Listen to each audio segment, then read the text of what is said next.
இறைத்தூதர் ஸல்லல்லாஹு அலைஹி வஸல்லம் தெளிவாக இதை சொன்னார்கள் 5 அறிவுரைகளோடு. இந்த 5ற்கு முன்னால் 5ஐ பயன்படுத்திக் கொள்ளுங்கள். 1, உனக்கு வயோதிகம் வருவதற்கு முன்னால் வாலிபத்தை பயன்படுத்திக் கொள். வாலிபத்தை வீணாக்கினால் கண்மூடி முடிப்பதற்கு முன்னால் வயோதிகம் வந்துவிடும்.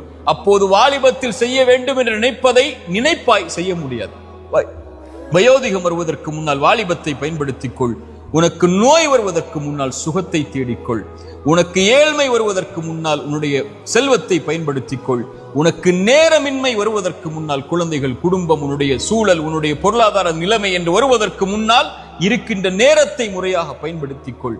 உனக்கு மரணம் வருவதற்கு முன்னால் வாழ்ந்து கொள் என்று இறைத்தூதர் ஸல்லல்லாஹு அலைஹி வஸல்லம் சொன்னார்கள்.